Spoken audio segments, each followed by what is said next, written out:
Hi, everyone. It's Lydia with the Oneness Junkie podcast and YouTube channel. And today I'm sitting here with Emily Williams. Hi, Emily. Hey, It's good to see you. it's so good to see you too. Thank you so much for having me on your podcast. I'm excited to introduce you to the world. So here we go. I want to tell everyone that Emily is involved in the sacred healing arts, and we're going to ask her what all that encompasses. But before I turn it over to Emily to introduce herself, I want to tell y'all how I met Emily. So I go to Unity of Houston, which is a Unity church. It's non denominational and they are really into lots of cool things. And they have this building. It's actually a pyramid. And we're so lucky because there are like hardly any pyramids in the United States, but there's one in Houston, Texas. And I get to go be under a pyramid. And so Emily was invited by the church to host one of her sound bowl and frequency and healing events, which she's going to talk about today. And I attended it and I just loved Emily. I had like an instant feeling of love and attraction from an energetic level. And I just went up to her and I said, I want to meet you and I want to see if you want to be on my podcast. And so we exchanged numbers and we had a phone call or a connection a couple of weeks ago. And so here we are today. We're going to get to know why I fell in love with Emily and all that she's doing and how she's helping the world raise its vibration and become a better place. Because y'all know that's my criteria for who I interview on the Oneness Junkie podcast. We are highlighting individuals who are using their time and talents to make the world a better place. And Emily qualifies. Yay! Yeah. So, Emily, can you just go back a little bit? I love when the audience gets a chance to kind of learn a little bit about your background and bring us up to like, where did you go in life that brought you to the place where you are today to be a practitioner in the sacred healing arts? And then I will ask you define some of those healing arts for us, but we want to get to know you first. Yeah. Well, thank you so much for having me. I'm so grateful that we met that day at the pyramid. And you're right, the pyramid is just absolutely so special. There's just something so sacred about that space and so loving about the people there. And I'm so grateful to be a part of that. So who am I? My name is Emily. I am a mother of a beautiful daughter, and her name is Della. I am a partner to a wonderful man named Chris. I'm a woman. I am a daughter. I'm a sister. I'm a human. I'm also a divine being of light. And my purpose here is to awaken the Christ consciousness within others, by activating these gifts through love. And if I go back to when that started, it's really, I think, why we're all here. We just forget, we forget that we are here to be in service to love. And from a young age, I always felt very connected to source, to the universe, to God. And I got veered away from that by being in a traditional church setting. I was always the one that had the questions, like, wait, what about this? And what about these people? And what about, don't we love, what about, what, and a whale swallowed a man? What? And by no fault of anyone, right? I was veered out of those spaces. I was also rebellious. I kind of, always joke that like there was the highest version of me operating and then the lowest version of me operating, and the human version of me is like reaping the repercussions of that fight, And so sometimes the lowest version of me won. And so when I started veering kind of away on this heroine's journey, if you will, it took me on a lot of detours on the path. And some of those detours were really deep dive, dark dive into my shadows, living in the shadows for a long time and kind of living in what I kind of call like the pseudo me or the masked me. And in those times in my life, I was abusing alcohol and really not understanding how codependency had really wrapped its coils around me, and how I was not acting in service of love, and my ego had taken hold of the driver's seat. And what I know about the ego is it's here to keep us safe, but it was here keeping that version of me safe. And that version of me was not serving purpose. It wasn't serving the greater good. And so in 2016, I began my journey back through recovery, recovering lost parts of myself that I had dropped off along the way.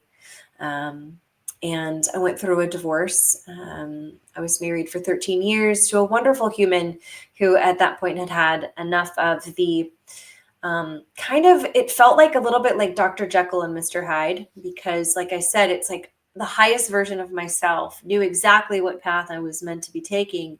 And yet the lowest version of myself tended to win out and pull me even out of even the lowest version of myself into this kind of pseudo me, which I think is where a lot of people find themselves, in this place of, I don't even know who I am and how did I get here and what am I doing? And what's my purpose? yeah. And that's essentially, and we'll get to that in a little bit, but that is one of the things that I guide people through is returning to the loved, returning to their love, their compass. So that began in 2016, but interestingly enough, I started my yogic journey in 2007. So there was definitely a call, like an itch that was, scratch. And and so that started kind of a another connection to like the spiritual layers that hadn't been quenched in a long time. And so I got my yoga teacher training, my first one in 2012, and my 500-hour teacher training in 2015. And then I got sober in 2016. And so it really was a beautiful spiritual progression and a pretty intense dark night of the soul. And so then from there, I quit my full-time job as a middle school teacher, post-divorce, after a year of being sober in 2017, and just at that point started teaching yoga and leading workshops and doing some mentorships and coaching. And then it's evolved from there. And today I am Wild Woman Yogi is my handle on all of the things. It's also the name of my business, if you will. Although it doesn't really feel like a business. It is, because that's kind of the world we live in at this point. Yeah, and how you make a living. Yeah, but my offerings are from the Wild Woman Yogi. And yeah, so those are the things that led me here. And that's kind of a really broad overview of my life. But that's kind of who I am. Sounds like everyone else. It hadn't been easy, right? Yeah. Wasn't and beautiful at the same slide time. in. Yeah. To a beautiful life. Yeah. I think that's how we grow, right? That's how we evolve. So that's why we're here, is to talk about it and to encourage others who might be trying to figure out what their next move is, that there is light on the other side of the challenge, right? And then the challenges continue, right? Even with awareness and awakening, the challenges are still there. Absolutely. Yeah. Okay. So are you ready to tell us a little bit more about what is all encompassed in a sacred healing practitioner that you are?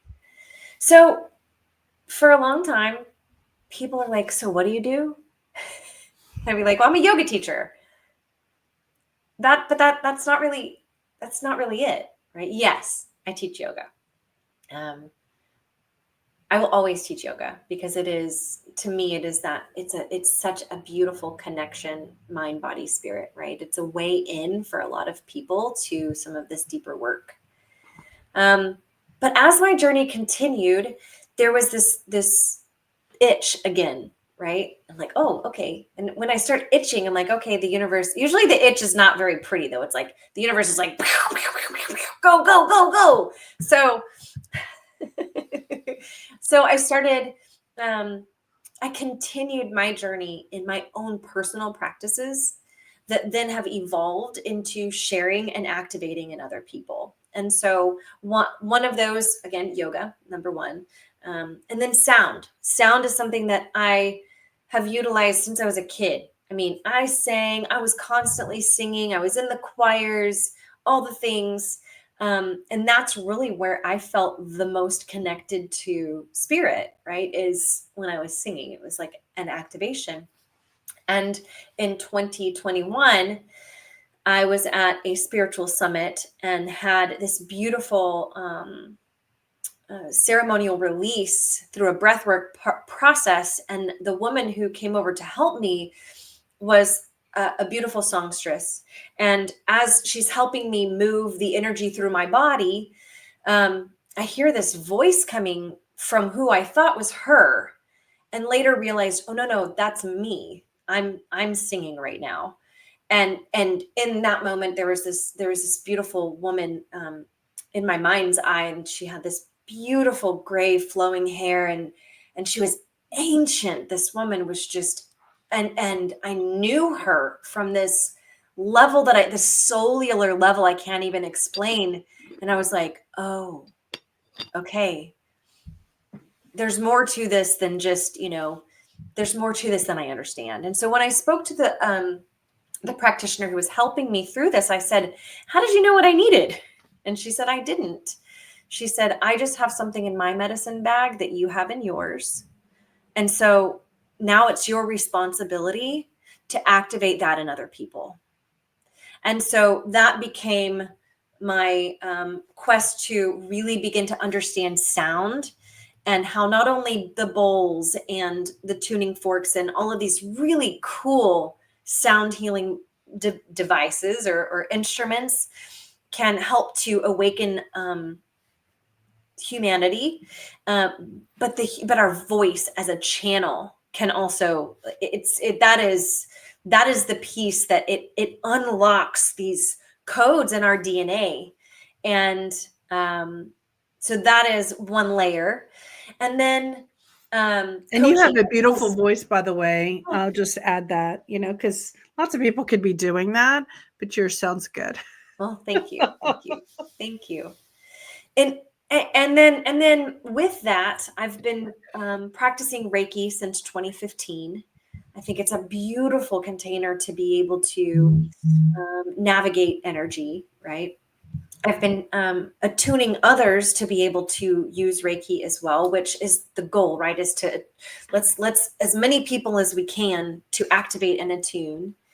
And then coaching is also something to offer, because like someone will come in and let's say we'll do a yoga nidra sound bath, and they'll have an experience and they're like, I don't know what to do with this, or they're newly sober, or they're like, I don't know what my purpose is. And so the coaching can layer in the yoga, the sound, breathing techniques, Reiki. It can layer all of that in as a personalized opportunity and practice for people to then take it with them. So, and when it comes to overarching the sacred healing arts, it's kind of limitless. It's, in my opinion, it's whatever is bringing us back to our connection to source, right? So these spiritual practices, this could be, I know ceremonialists who lead sweat lodges and other rituals, and that's a part of the sacred healing arts. It's what's tapping us in to this flow space where we are connected to love. It always comes back to love. Yeah. What do you feel? Are there any other aspects of the sacred healings that you work on that am I interrupting or were you No, not at done? all. Thank Okay. you. Where do you feel the most drawn to right now that you're feeling that inner pull with the events or whatever you're doing? Yeah. So, as women, we are cyclical beings, and um, that's something that I pay pretty close attention to. And in this season right now, we're in the fall, and so we're in on the medicine wheel. We're in the west, and this is the time of the ancestors. It's really a time of kind of starting to pull inward, and it's a time of starting to reap the harvest and then get ready for hibernation. And so it's interesting. What I've been feeling drawn to is to create is to go inward and allow something new to start to cultivate within, to then create from there. Now, I can't necessarily do that all of the time, right? Because I'm in service to a world that's not that doesn't necessarily follow the natural cycles, right? Yeah. I follow a calendar. I In do time, try, space. right. I do try to honor where I am cyclically. And so I think that truly the thing that I can do all day, every day, and not feel like I'm tired or like I don't want to do that anymore is sound.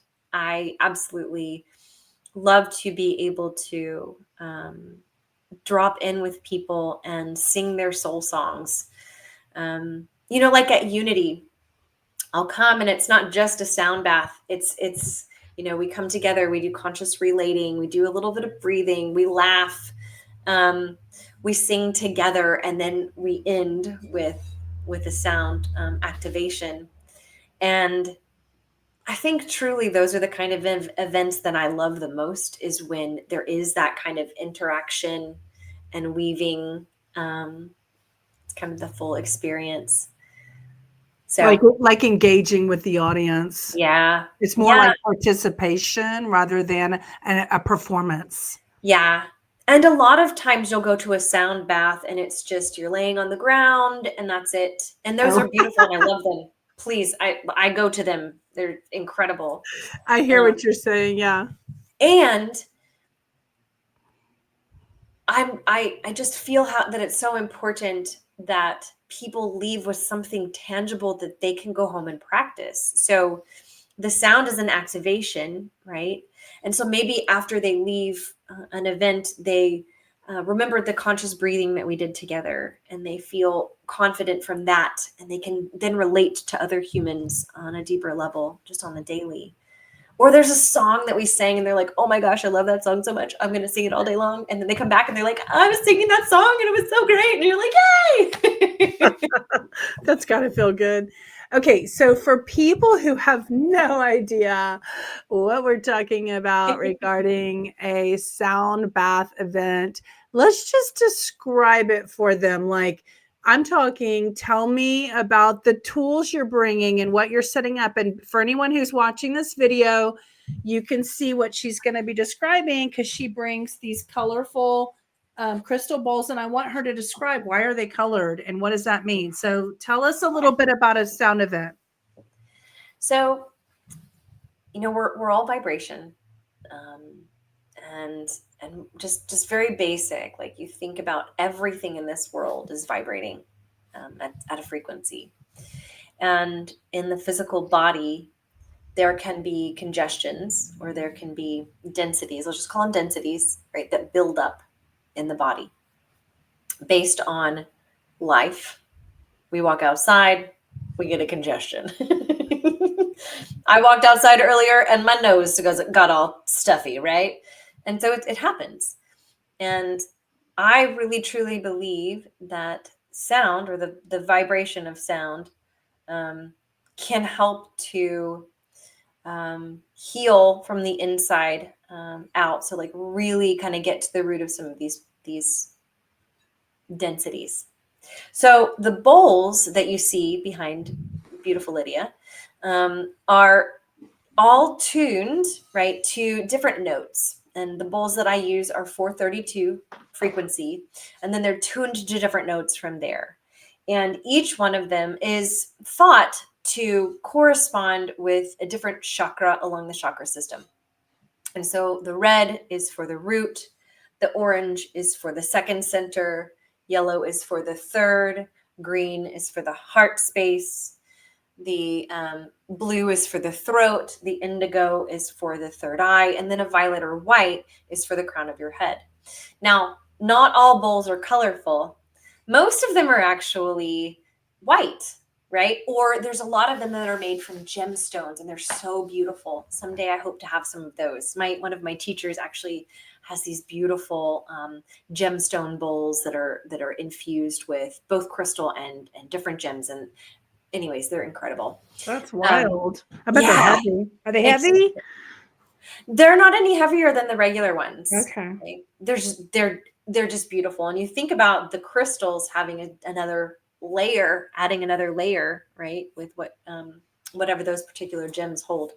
So going back to the bowls that I have, everything I tend to use seems to be very colorful, and I think that that's just the playful part of my soul in this planet in this lifetime. I was like, I'm gonna get a rainbow set. That's what I'm gonna do. You were drawn to that one. I was. It's also easier for me when I'm playing. Like, okay, I know exactly which one. If they get set up in a different order. Well, and so do the people who are listening to it. They can, like, Yeah. when you play the heart green one, I know I'm working on heart chakra energy. Yes. And the other layer that I always tell people is don't get attached to the colors, because as consciousness is ascending, some of these colors might shift and change. And so don't get attached to the colors. It's a great starting point. So someone who's brand new to this, if they're like, okay, I went to a sound bath and I closed my eyes and all I could see was green. It didn't matter which bowl was playing, it was green, right? Okay. We now can associate that with heart energy. And then it's like, but then it started to change. Cool. What did it change into? Get really curious about this, right? And so we don't want to get super attached to anything, because as we change and as the vibration of consciousness continues to ascend and all of the things, they'll change.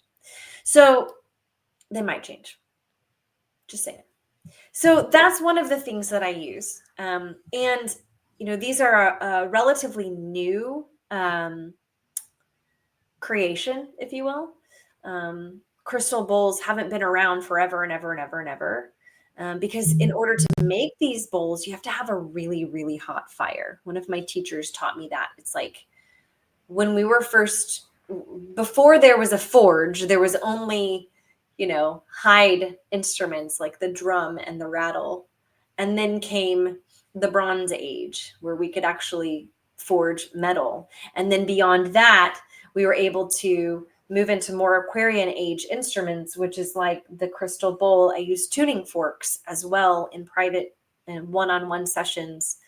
And then I use chimes, which resonate with the different sounds of nature. Each chime is the notes that make up the chime, or like if you were to go out and listen in nature, it is what you would hear without any other sound. So they're air, water, fire, and earth. Yeah. What else do I use? Oh, I use a drum. Yeah. Yeah. And a gong too, right? There's one behind you. So the gong that you see behind me, this is actually a photo from, there I am, a Reiki level 2 and 3 training that I had with Saha Yoga and Wellness. But this gong is actually at Golden Hill Retreat Center. If you haven't been there, so need to go. It's a great place. Amazing humans. I do not play the gong, but it is on my list. Michael Underlay is one of my teachers, and he has a gong training at Saha in Tomball every now and again. And so I'm looking Well, and forward I to have a personal testimony of a gong, going to gong events. There's a guy here in town that his name is Harry Be Happy, and he it. does multiple gongs. And Mm, I go to the Path of Tea. I've gone many, many times, and like the first time I went, I had a shoulder injury where I couldn't move my arm higher than this for like yeah. a year. And then after my gong event, the next day, I had full range of motion again. I And mean, it's so incredible what these can do. power. It's huge. Um, Michael will come and he's got, I think, like 8 gongs, and he sets up, and I've had people say similar things. Like, I was having this chronic issue, and or at least even a chronic emotional issue, right? Here's my bowl. I didn't do that on purpose, but I have my bowl set up. I had an online sound session before our chat, and so they're set up all around me. Right And in front of you. um, You were just saying the gongs are yeah, but powerful. and even with the bowls, I've worked with a number of people who, I have a few, one in particular who came with post-infectious disease, and was trying to find alternative methods to, right, the to bridge the gap, right? Not to say that the modern medicine is something that we're anti, right? But it's like, Yeah, let's maybe bridge doing the gap, both or something. right? And we've had just a beautiful 2-year relationship built, and she's thriving and creating communities of her own, and not without, there's not without moments, right? But there's tons of to me, it's like, I think the thing that I find to be the most interesting is when someone commits to a practice like this, it works. It works, you know? Um, and so we just hope for more evidence. So it'll reach more people. Yeah, and let me add, and we can openly discuss this back and forth, but personally, I feel like sound healing really helps the nervous system. So, any nervous system challenges, I'll say, like if you consider yourself to be very anxious, if you feel like you have ADD, ADHD, if you have depression, just, nervousness, fear, anything that fight or flight, anything that kind of works with that nervous system to help you. It's basically gets you into the parasympathetic, which the parasympathetic is the one that calms down the fight or flight in your body. And so it's almost like supporting the parasympathetic nervous system. Would you agree with that? Absolutely. Yeah. Um, for the most part. Yeah. For the Well, most part. share. Sometimes a sound bath can be, or sound in general, or energy work in general, for some people, it can be jarring, right? It can be like, right? And so the body goes into fight or flight, right? And so there is a level of like understanding that, right? When you come in, some people will come in and say, "Oh my gosh, I was really just expecting to relax," and I was like, "Ugh," the whole time, right? But it's moving density in the body, and we can think about multidimensionally, or across mind, body, and spirit. It's moving energy, and so it's moving through like knots, right, or twists, and sometimes to get through a knot, right, it can feel a little uncomfortable for the most part. And what I like to offer in my longer sound bath sessions is I start with a yoga nidra, which is a way to bring you into that parasympathetic state where you start off in the hypnagogic state between waking and sleeping, right? And then expand into the sound. If I'm going to do a long, like for instance, like an hour-long sound bath, I would start with about 15-20 minute yoga nidra to really calm that nervous system What down. explain to the audience what's a yoga nidra, who for people don't know what that is. Yeah, so it's yogic sleep, and it basically is what it translates to. And it's doing just what you're saying. It's bringing us from any kind of state of activation to a state of parasympathetic, state of ease, rest and digest. And it's an oscillation of consciousness through your body. And so we drop in and then we rotate by naming your body parts and doing a couple of other guided visualizations to bring you again into, they call it the hypnagogic state, which is like between awake and between sleep, where your brain waves are chilled out, right? And then bring in the layer of sound, which allows you to journey from a place of steadiness. Okay, cool. Yeah. Do you know what level it is? Is it like beta or theta or delta I brainwave? should probably know that, but I don't. Okay. It's probably the first level, Yeah. like before you're deep, you know? Yeah. So I think that's beta, if I'm not mistaken. I had my chart right here, but I don't have it. So in, just kind of wrapping up, what are the things that we're not aware of that you want us to know in your episode? Like, is there anything, I mean, are you connected to like Native American spirit? I see you have feather earrings on. Ew.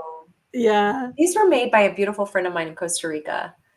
Are they, what kind of feather is that? It's a falcon. Oh, neat. I know. Yeah. A falcon, and then there's a guinea fowl, and I think a perico. That's pretty. You know, I think that, what do I want you to know? Would it help it give us something like for the current state of affairs? There's a lot going on in not only the United States, but in the world. And so what are you shining your light on to help calm people? We just have to stay steady. And now more than ever is really the time to be dropping in with spiritual practices. I truly believe that the way for us to evolve as a species is to return to our true nature, and that is connected to God, connected to our earth, connected to the animals and the plants and one another. We've become so connected and yet so disconnected. I know that's so cliche, but it's cliche for a reason, right? Because it's true. Yeah. And so if I can say anything, it's like, maybe you went to a sound bath and you were like, man, that was amazing. Like, keep going. Or maybe find what it sparked in you. Like, oh man, it made me think I'm going to go sing again, or do that. Or you went to a dance class and you're just like, oh, that felt so good. Do that. Anything that is connecting you to something that is in the flow, which is where God is, right? Anything that's keeping us out of this, because this is going to keep us in those loops. It's going to trigger their nervous system to keep us activated. So anything that will keep us in our hearts, because what is going to, and again, like love, and learning what that means to be, to love unconditionally. And while it might sound like, well, sound can't help us do that, it can, because it can bring us back to our natural state, right? Yoga can bring us back to our natural state. Having a coach, having a therapist, having conversations like this, it brings us back into our natural state. Yeah. For me, having the Oneness channel, it's just, for me, it's my way of helping remind people that we're all connected and we are all one, and we are all one, even as a human species. Just our oneness, from doesn't matter what country or race you are, we're all human. And so that's like a physical level of oneness that people can who don't even understand oneness at the spiritual level can just understand, like, we are all got similar DNA. And so that's where our connection needs to be, reminded. And that's where it's a little bit easier to love one another in our oneness, right? Instead of saying you have to think like I do and behave like I do in order for me to love you. But we're never going to transmute the things that we're complaining about if we don't take it to the love level, right? Absolutely. That was so beautifully said. Thank you. Yeah, thank you.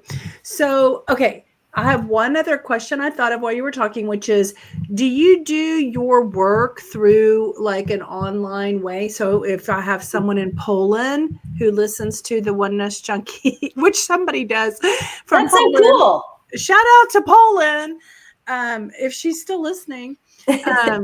So if somebody from anywhere else in the country, do you do your stuff, your sacred healing through the I internet? do. I actually was just mentioning that I had set up here. See if I can show you. I had set up for a session. Look, there's my bowl. Make a sound. Will you give them Yeah.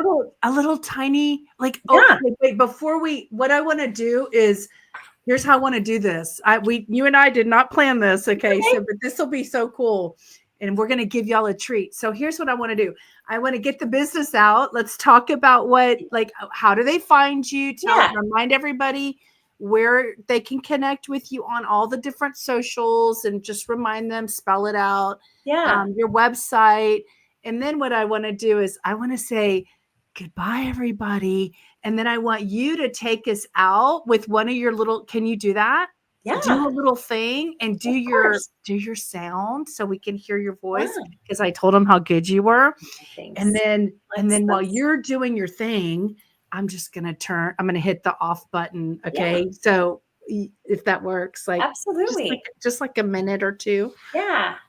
That So, sound cool? and to answer that question, yes, everything can be done online. I have people in Costa Rica. I have people in other parts of Texas. Yeah, so in Oklahoma. So I've got people in places. So all of it can be done across the etherwebs. That's the beautiful part about energy. You don't even actually have to be online. It works without it. However, most people like to have the one-on-one sessions with sound. Yeah. What So else how was can I they supposed to find tell you? where all can they find you to connect with you and order your services? Yeah. So my website is www.wildwomanyogi.com. And that's woman, WOMAN. Same with on Instagram, I'm Wild Woman Yogi. And on Facebook, I'm Wild Woman Yogi. And it has all of the information about my present offerings. If you're interested, one of the best ways to keep up with events is to go to my website. At the bottom of the landing page, there's a place to sign up for an email. And I send those out once a month. I don't like to do more than that, but it'll give you unless something special comes up and I'm like, ooh, I got to send this out. But I try to give once a month so you know what's going on for that month in advance. And then I list out the things that are happening later on down the pike. For any one-on-one opportunities, you can email me at wildwomanyogi@gmail.com. Yeah, I think that's about it. Thank you so much, Emily. Hey guys, audience, aren't I a lucky girl to be able to meet all these wonderful people and then to share them with all of you? Oh my goodness, Mm. that's such my joy. Like, I am so in my wheelhouse with this Mm. Oneness Junkie podcast because I love getting information out to people. I love sharing the good work that other people are doing. And it's my joy to meet people. When people say, like, what are you into, Lydia? I'm into people. I love Mm. people. I love to get to know people and then tell other people about other people. So somebody called me one time, Lydia, you're a human synapse, because I'm Mm. always connecting people, whether it serves me or not. I love connecting people because I feel like that's mine to do in the world. And I love that. yeah, and Emily and I are here to be of service to others And if you know someone who you think needs to be highlighted on the Oneness Junkie podcast, at the end of my episodes, I always invite y'all to reach out to me at onenessjunkie.com and email me and let me know somebody, and I'll reach out to them and see if it's a fit and a match, and just see. Let's see. We're trying to get the message out. So thank you so much, Emily, for being here and being who you are and spending your afternoon with me to do this. Well, thank you so much, Lydia, for answering your call and connecting other people to answer theirs. Like, it's so beautiful. I'm so grateful. Thank you, thank you, thank you, thank you, thank you. Thank you. Okay, so we're going to end the episode with a little bit of Emily sharing her gifts to the world. And then I'm just going to click the off button. So you go. It's all yours, Emily. Do what you do.